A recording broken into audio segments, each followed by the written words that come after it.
अस्सलाम वालेकुम students, PGC projects के यूट्यूब चैनल में खुश आमदीद। आज हम फिर से बात करेंगे basic information about C plus plus के बारे में। हमने इस वीडियो के पार्ट 1 में देखा था कि हम सी प्लस प्लस क्या होती है, उसमें ऑपरेटर्स क्या होते हैं, उस कमेंट्स क्या होते हैं और उसके बारे में बेसिक इन्फॉर्मेशन देखी थी। तो हमारी लास्ट वाली स्लाइड्स कंट्रोल फ्लो तक थी, तो आज हम वहीं से दोबारा से स्टार्ट करते हैं। तो आइए गाइस दोबारा से चलते हैं अपनी कंट्रोल फ्लो वाली स्लाइड की तरफ। तो हमने कंट्रोल फ्लो का एक हिस्सा पढ़ लिया था जिसमें हमने इफ़ स्टेटमेंट्स के बारे में बात की थी। अब हम इसके सेकंड पार्ट की तरफ आते हैं जो होते हैं लूप्स।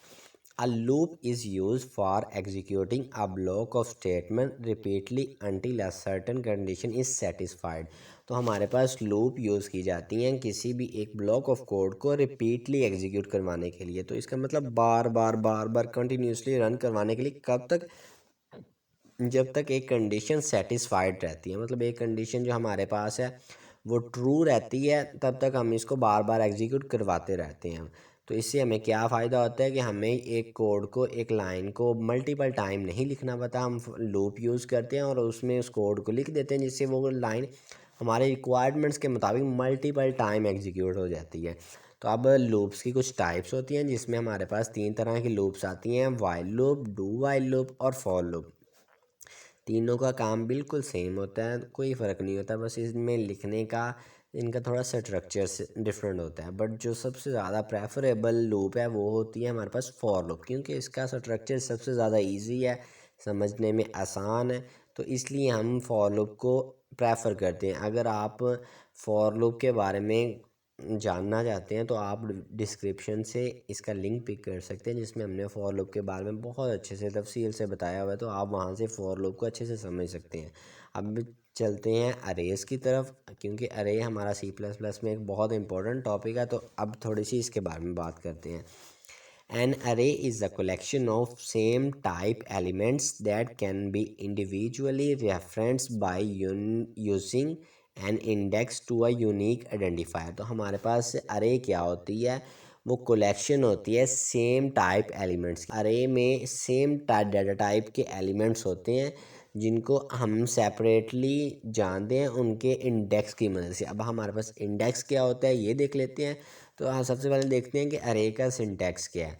तो अरे का सिंटैक्स बिल्कुल किसी एक नॉर्मल वेरिएबल की तरह ही होता है। इसमें सबसे पहले हम डाटा टाइप देते हैं, उसके बाद अरे का नेम, जैसे हमने वेरिएबल में बात की थी, यहाँ पर नेम कुछ भी हो सकता है, ABC, या आपका नेम, मेरा नेम, कुछ भी हो सकता है। उसके बाद सिंपली हम वहाँ पर कोई वैल्यू इनिशलाइज कर रहे थे, यहाँ पर वैल्यू इनिशलाइज नहीं करते अभी।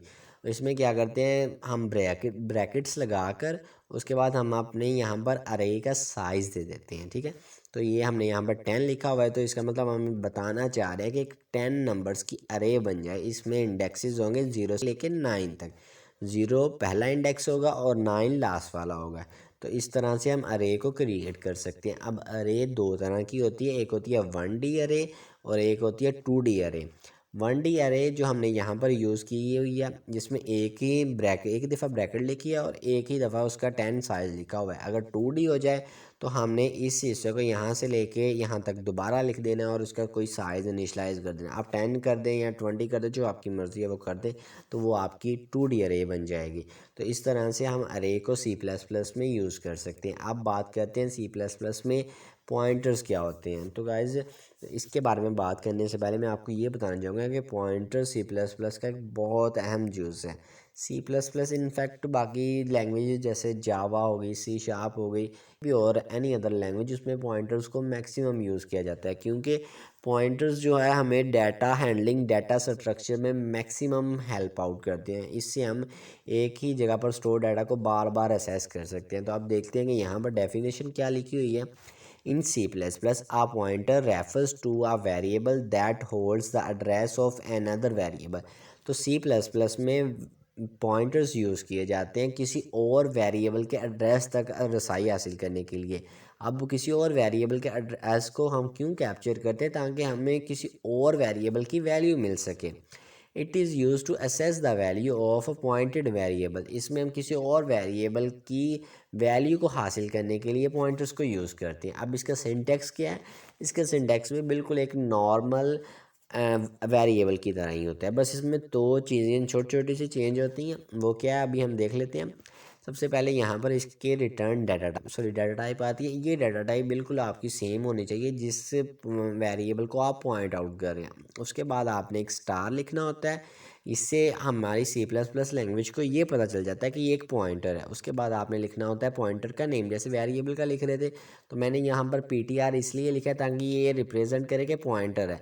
अब ABC कुछ भी वट एवर यू वांट कुछ भी लिख सकते हैं। उसके बाद इक्वल टू, अब हम वेरिएबल को जैसे वैल्यू इनिशियलाइज करते थे तो यहाँ पर हमने एड्रेस पास करना है। अगर मैं सिंपली यहाँ पर A लिख देता एंड पर्सन ये साइन ना लगाता तो यहाँ पर क्या होता है, A की वैल्यू पास हो जानी थी। मैं A की वैल्यू नहीं चाहता, मैं चाहता हूँ A का एड्रेस पास हो ताकि अगर A की वैल्यू कोई चेंज हो जाए, सपोज़ करें हमने पहले वैल्यू A की 8 रखी हुई थी, वो होगी 8 से 10, तो हमें जो वैल्यू है वो 8 ना मिले, वो 10 मिले, तो इसलिए हम इसका एड्रेस पास करें। तो एड्रेस पास करने के लिए हम एंड पर्सन यूज़ करते हैं। एंड पर्सन हमें क्या करता है, किसी भी वेरिएबल का एड्रेस हमारे पॉइंटर में स्टोर कर देगा, जिससे अगर A की वैल्यू कोई चेंज भी होती है तो पॉइंटर से हमें चेंज्ड वैल्यू सामने आएगी। अब इसकी एग्जांपल देख लेते हैं। तो यहाँ पर देखें int A is equal to 10 लिखा हुआ है हमने, तो मतलब A को हमने 10 वैल्यू इनिशलाइज की है। बाकी हमने ये वाली लाइन को same as it is copy करके यहाँ पर लिख दिया गया है। अब यहाँ पर क्या होगा, A की वैल्यू 10 है, अगर हम सिंपली सी आउट A लिख दें तब भी A की 10 ही डिस्प्ले होगा। अगर इसकी जगह हम लिख दें सी आउट PTR तब भी 10 ही वैल्यू डिस्प्ले होगी, क्योंकि जो PTR है वो भी A को ही रिप्रेजेंट कर रहा है, वो भी A को ही पॉइंट कर रहा है। तो इसका मतलब एक वो असेस करने के C++ में एक से ज़्यादा मेथड्स हैं। उस वेरिएबल को कॉल करके भी हम उसकी वैल्यू को असेस कर सकते हैं और उसका एक पॉइंटर क्रिएट करके हम उस वैल्यू को असेस कर सकते हैं। तो अब गाइस बात करते हैं एक और इम्पोर्टेंट चीज़ के बारे में, फंक्शंस।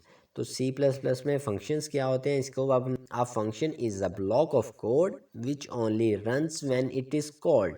तो हमारे पास C++ में फंक्शंस जो होते हैं वो एक ब्लॉक ऑफ कोड होते हैं, जिसको हम एक मतलब कह लें एक डिब्बे में बंद करके रख लेते हैं, और वो कब रन होते हैं, जब हम उस फंक्शन को कॉल करते हैं। अगर हम उस फंक्शन को कॉल नहीं करते तो वो कभी भी रन नहीं होते। Every C++ program must have one function called main. तो हमारा हर एक C++ का कोड उसमें एक फंक्शन ज़रूर होता है जिसको हम मेन के नेम से जानते हैं। तो अब मेन के अलावा अगर हमने कोई फंक्शन बनाना हो तो उसका सिंटैक्स देख लेते हैं।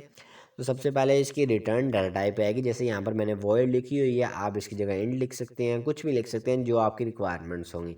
उसके बाद फंक्शन का नेम, जैसे मैंने यहाँ पर फंक लिखा हुआ है, आप इसकी जगह कुछ भी नेम लिख सकते हैं अपनी रिक्वायरमेंट्स के मुताबिक। सपोज यार मैंने स्टूडेंट का डाटा एंटर करवाना हो तो मैं यहाँ पर स्टूडेंट डिटेल्स लिख सकता हूँ, जो भी आपका दिल करे। उसके बाद पैरामीटर्स हम यहाँ पर पास करते हैं कि अगर हमने पैरामीटर्स देने हो तो लिख लेते हैं, अगर नहीं देने तो नहीं लिखते। उसके बाद यहाँ पर कर्ली ब्रेसेस स्टार्ट हो जाती है, यहाँ पर हम अपना ब्लॉक ऑफ कोड लिखते हैं। वो ब्लॉक ऑफ कोड 1 लाइन का हो सकता है, 2 लाइन का हो सकता है, 100 लाइन का भी हो सकता है। तो जितनी लाइन्स हो उस हिसाब से आपने उसको लिख लेना है। तो अब फंक्शंस की C++ में दो टाइप्स हैं। नंबर 1 है पैरामीटराइज्ड फंक्शन और नंबर 2 है नॉन पैरामीटराइज्ड फंक्शन।